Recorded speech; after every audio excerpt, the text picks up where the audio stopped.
Well, good afternoon, people. Game time, Brian here. Checking in on my lunch. We haven't talked Cowboys in a few days. It's been pretty busy in the mail world. Beautiful weather here in South Jersey, though. Let's just get a shout out. This is some beautiful stuff here, man. High 60s, no breeze, sunny. The birds are out chirping. A lot of cowboy news. You know, how can we sit back and complain compared to last year? And last year, I'll be the first one to admit, last year was rough. I mean, you know, the whole offseason, we were waiting, and then the draft came, and we had all these needs. We really didn't like the pick of Tyler Smith. It worked out, and we'll get to Tyler Smith and Tyron Smith shortly. But I just want to touch on what we've done. Pretty darn good, man. We've really did what we needed to do. Now, there's still another thing or two that I want to get done, and we'll get to that. But let me start out. Let's start out by bringing back Leighton Vander Esch. You know, that was a big deal. I know people want Bobby Wagner. But bringing back Leighton, you know, the year that he had, and it's not a ridiculous signing. It's not a ridiculous amount of money. But we really needed him back. And, you know, I think we've already talked about Donovan Wilson. I was very surprised. But as you see, that impact that he brought to the team. And, you know, one thing about Donovan Wilson that really... Look, when you step back and look at it, he's always there. He doesn't get hurt much. He plays so physical. It's like adding another linebacker. Smart guy. So those two were huge.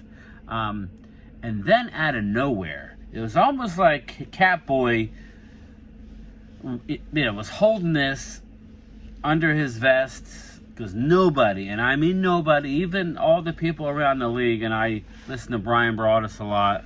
For a lot of my info, he's piped in. He's got his a gang of 7 that he talks to. Nobody saw Stephon Gilmore coming to the Cowboys. That was impressive. Really was impressive. To give up a comp pick 5, that was ridiculous. But listen, man, he's 30. He'll play at 33, and people are going, "Oh, well, he's old." No, he's still a top 10 guy. He's athletic. He's smart. He's going to bring a lot of savvy into that room. More importantly, and you're playing a team, you got to throw at somebody, and you're going to have Bland in the slot, and you're going to have our outside is going to be locked down. That will truly be, I know Boss Man Fat wanted to say, the no-fly zone. That truly will be a no-fly zone. You're going to have to fly somewhere. And look for Diggs' INTs to increase this year. Hopefully, speaking of Diggs, we need to sign him. We'll get to that as well. But I think this is going to be the no-fly zone, and I think his picks are going to he's going to have more interceptions. He didn't get many last year. That was because they didn't throw at him. So, shout out to the Cowboys front office, whoever wants to get credit. I think we all know that Jerry Jones is not the GM anymore. So I'm going to give this one to McClay and Catboy Stephen Jones. We got to give him some credit. So Stephon Gilmore is a Cowboy. I don't know that they'll do anything with the contract. I would like to see them, if they identify that he has a lot more in the tank, extend him a year or two, throw him a little more money, bring down that number even more. That brings me, to my next move. I should have thought of this. We really should have thought of it, all of us, that this guy was probably going to be the number one choice that they were going to try and go out and get. Brandon Cooks. Brandon stinking Cooks, who can take the top off of defense. Still, there ain't no doubt in my mind that Brandon Cooks can take the top off of defense. Coming out of college, he ran a 4.3, 4.40. I'm not saying he is what he is in college, but he still runs a 4.4. Brandon Cooks is arguably the perfect fit. Now, I wanted D-Hop. His market is picking back up. You're going to have to give up more than a 5 and a 6 next year. That is incredible. At the trade deadline last year, the Cowboys thought they had to deal with him for a 3rd-round pick. And they, I don't know that they were going to pick up much of that contract, meaning the Texans. The last minute, the Texans came back and said, no, we want it too. And Dallas said, no, we're not giving you a 2. Fast forward a few months later, after the season, we give up a 5 and a 6 next year. Now, how those picks, those future picks, let's say in the draft, that we trade up or something and we give up a pick the following year. It's like it's a round less as far as credit. So let's say that we give up a 3 next year. Let's say we move up a couple spots and we give up a 3rd-round pick in 2024. Other teams treat that as a 4th-round pick. It's always less valued to trade, So we basically gave up a compensatory, or no, I think we gave up our 5. We still have our other compensatory 5. And what's going to amount to as a 7th-round pick next year. It'll be a 6, but as far as value, that's what we gave up. Killer deal. They've already restructured the deal with no new money over the next couple of years. Very, very impressive what's going on. I really can't complain. Now, they've since gone out and they brought back our defensive end and Dante Fowler. They've brought in, I think, Uma Idoga, or it's Dallas actually wanted to trade for him last year. He was on the Jets roster. They ended up trading him to Atlanta. He's not the best. He's more of a, he's going to compete for a roster spot in the preseason. Idoga, that's his last name. Don't look for him to start. If you have to start, and his numbers, I think for a whole season, he hasn't started that many games, but for a whole season, I think in like 17 games, he's given up 9 sacks. So it's not the best, but it's more of a veteran presence who plays pretty much guard only. Look for in the preseason, when they bring in their young quarterbacks. I'm sure they're going to draft somebody. That way you're not throwing him out there with offensive linemen that have no experience. So, but he's going to be fighting for a roster spot. So, I can't complain about that. But, there's like another guy that we need to get, in my opinion, back that's vital. There's an offer out to Jonathan Hankins. Now, Jonathan Hankins did not accept the offer, did not decline the offer. What we're hearing is dragging his feet. My guess is that's Dallas offering him the minimum or slightly above the minimum for a 1-year deal. And if I was Hankins, I would wait as well. He's probably got a couple offers out there. Dallas always seems to think everybody's going to want to come to them. I think you saw how important he was, with the games that he missed last year with the partial. Well, I think it was a partial a tear in his pec or somewhere. You saw how important he was when he came back for the playoffs. To me, if we can get him back, we went out and we signed Ronald Jones to a 1-year deal. Again, that's not replacing Zeke. Look for us to draft a young running back, probably 3rd round. That's what I'm predicting, like a 3rd round back. I don't think we'll get one in the 1st round or 2nd. I would say 3rd, 4th round, look for us to get a running back. But I want Hankins back. If we get Hankins back, I'm ready to draft. The best player available, let's go. That's what we want. We're filling all these holes. We're checking all the boxes. We could field a team. We got guys that know the system, like good guys. But in my opinion, and from what I'm hearing, us signing Leighton Vander Esch back is pretty much closes the door on Bobby Wagner. Bobby Wagner still wants to make decent money, and I don't blame him. I'm not going to sit here and crap on Bobby Wagner. He deserves what he gets. Is it 100%? Is the door closed on Bobby Wagner? Absolutely not. And Bobby is a veteran. I'm thinking he's going back to Seattle, but wherever he goes, even if he comes to the Cowboys, he's not going to come until late again. He don't need to be here in the offseason, a program or nothing. He's going to sign sometime in the summertime. Don't expect it before June, that's for sure. He's probably going to wait to see what teams do in the draft. But to me, the door on Bobby Wagner is closed. Hankins, there's an offer out there. I don't know why we don't increase it a little bit. You definitely bring him back. I'm a big fan of Hankins. We want you back. Be a big boy. Hopefully we can get that done. Now, I want to, this is my official goodbye to Zeke. Zeke, you're my boy. We won't forget what you did for us. The amount of carries that you got in the 7 years is incredible. It's a shame how running backs go, but that's the business we live in. If I'm bringing up a kid these days, I don't want him playing running back just because you see what they do, man. They use and abuse you. You have one or two. I mean, Mark Holmes did bring this up that, the Dallas Cowboys paid Zeke Elliott $70 million over 7 years. So, shout out to the Cowboys. They paid him his money more than most teams would have.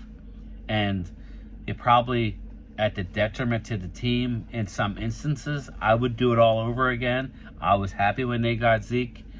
I think we used them a little too much, man. I just do. It's a shame we couldn't get Pollard involved a little earlier. So I don't see us taking a first-round running back, but if I'm Zeke, you better go out and sign a deal now. If you don't sign it now, you better just wait until the season. And if a team has injury in the preseason or something, then I would wait. I would sign. But now's the time, Zeke, because all these running backs, just 12, 13, 14 running backs in this draft, that people are getting ready to turn off the light on the free agents until after the draft. They're going to shut it down. No more free agents until after the draft and see what you do in the draft. So if I'm Zeke and he's got a couple offers on the table, now's the time. Sign it or just wait, man. Just wait. Now, but getting back to the Brandon Cooks, that we're done. I'm sorry, people. We're not getting OBJ. It's funny. As soon as that deal came down, OBJ was, on the phone with his boy Saquon saying, get a hold of Joe Schoen, the GM of the Giants, and tell him I'm interested. He don't want to play for $4 million a year. I got news for you, OBJ. You may have to do a 1-year prove-it year, and going to the Giants may not be bad, but don't rule out the Jets as well.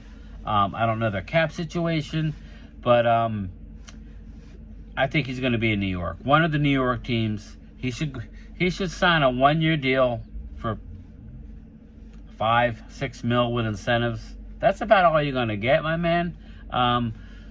That's just the reality of the situation. Back-to-back ACLs and how it played out last year, where you went on that tour when you couldn't practice and you weren't really ready to play. I'm not sure why you did that. Really didn't make any sense. But OBJ's not coming to the Cowboys. D-Hop, that ship has sailed. Look for him to go to the Patriots. That makes a lot of sense. Speaking of the Patriots, I was surprised that Dalton Schultz didn't end up there. You're looking back at last year. The last time, I don't know if it was last year, but the last time we played the Patriots, Belichick said, if you stop Dalton Schultz, you stop the Cowboys' attack. So if Dalton's gone, he signed a 1-year, $9 million deal with the Houston Texans. It's like the Houston Texans are picking up all of our leftovers, and we're trading for their good players. I wish him well. It just didn't work out here. He had, I know he was Dak's guy, but I think you're going to see the emergence this year of Jake Ferguson. I think that's going to be huge. So OBJ, it ain't going to happen, bro. And Dalton Schultz, I wish you well, man. I really do. But what this is doing is setting us up for taking the best player available for the draft. We're looking at in cap space right now at $16 million, just a shade over, like $16.2 million. That's not counting the 11 that we're getting for Zeke Elliott after June 1. So that's basically $27 million.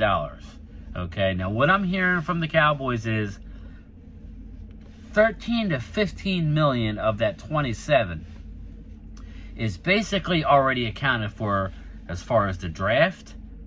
And all these salaries, people don't look at it, but all these salaries that have these escalator bonuses and stuff like that, for next year, they have to allot basically $15 million for our draft class. And if all these contracts, if all these players hit every accelerator, which is not going to happen, but they have to account for it.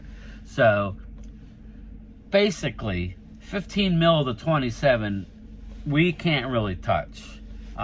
So that leaves us still $12 million. And there's still like a few guys that we could restructure if need be. We could give Dak a long-term deal. We could restructure Stephon Gilmore. We could let go Jordan Lewis amongst a couple other players. So there's a lot of ways. I want Hankins, and then I'm ready to draft. But that being said, I think it's imperative that we re-sign. I think you'll see CD before Trayvon. I want both of them done before the season. I think that would be great. If not both, I think we need to get at least one of them done. I think I think CD is going to be easier to get done than Trayvon Diggs. So maybe do CD now and do Trayvon in the middle of the year or after the year. That's what I would do. But with that money, we could still do some more moves. I would save the money after we get Hankins. And if you don't get Hankins, I would look for another big boy, to sign before the draft. There's a few of them still out there. But as far as the draft, now we're looking at, you could take the best player available, okay? And that's the whole goal.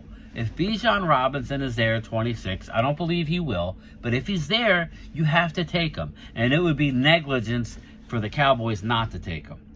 But as much as I love Bijan, I love his 6 other running backs too that we could get in round 3 and 4.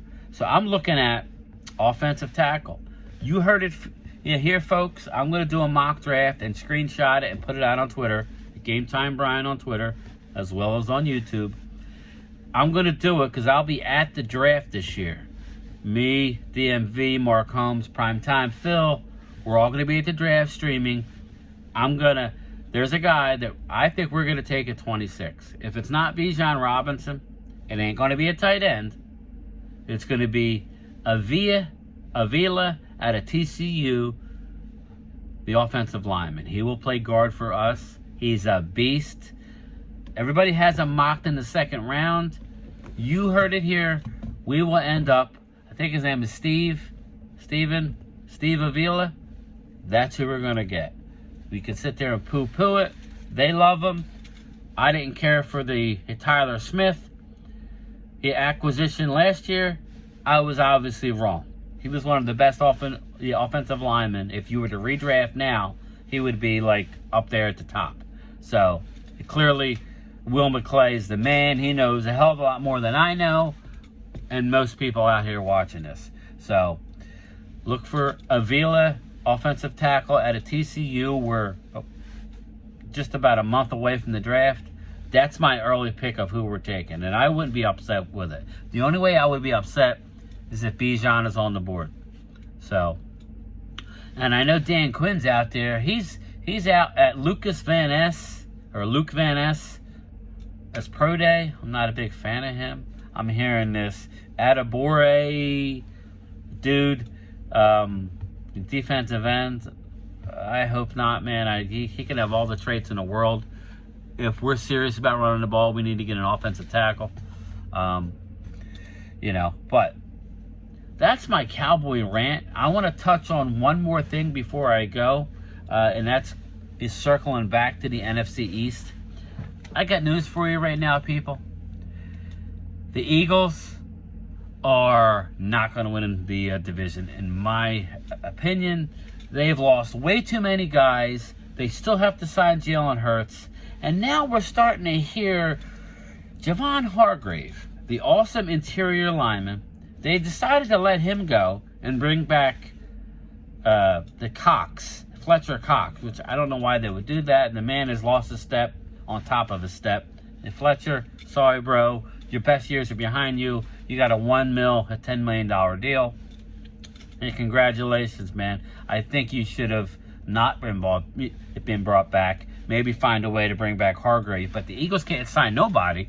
I mean, they lost C.J. Gardner-Johnson. He comes out, already says, because they asked him a question, he already says that the Lions have more talent than the Eagles. Now, I know like a little bit of sour grapes, but you don't come out verbally after going to the Super Bowl and making statements like this. You just don't do it. But he did, and shout out to the Lions, man. They're bringing in everybody. They are the favorite to win that division, and I think they will win that division. But he's hammering the Eagles. Obviously, the Eagles tried to make a contract with him where they put $17 million in the last year. Like, he's basically going to play for the minimum for the first 2 years. And then the last year, he only gets $17 million. That's how poor they are right now.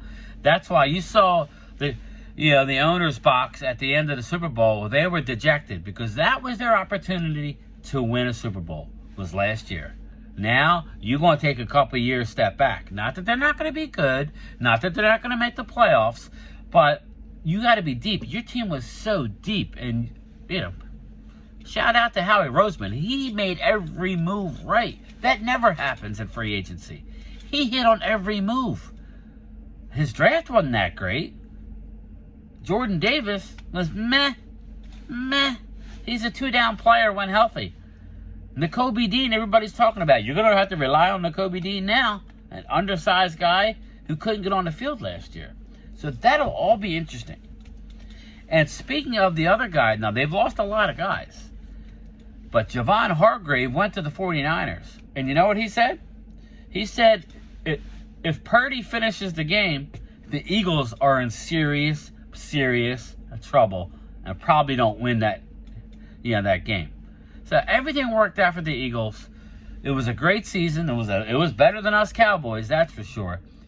But you're winning to close to win a Super Bowl. I'm sorry to tell you. I'm not saying it can't reopen in a couple years, but it ain't going to be this year. It's already out there. It's been since 2003, 2004, which was the Eagles, when the last team won back-to-back years in the NFC East, as far as won the NFC East. I'm not saying it's going to be the Cowboys. Stay tuned for that, because the Vegas odds have us right there now, and I think it's only a matter of time before we're the favorites, baby. We're the favorites. We're going to Sizzler. We're going to Sizzler. You watch. We're going to win a division. And if it ain't us, there's another team that I'm really high on in our division. I think you might see this where I would say 3 of the teams make the playoffs again next year. I like the Commanders this year. I really like what they're doing. Daniel Snyder's going to be gone. And that's not good for us NFC East teams. I really think that their arrows on the way up. The Giants, all 4 teams should have made the playoffs last year. That's just a fact. If the Commanders didn't do, sit eyebrows, if they didn't sit, Heineke and put in Carson Wentz, they make the playoffs. I don't know what the hell they were thinking, but anyway, that's my lunchtime rant. I got to get back to work. We're at 24 minutes. I get a half-hour lunch. So I will check in with you guys later. Don't forget to check me out on on Twitter at Gametime Brian. Me and Primetime Phil. I don't know if we're going on Friday night or Saturday night. Stay tuned. But our Cowboys are doing it, baby. We are doing it.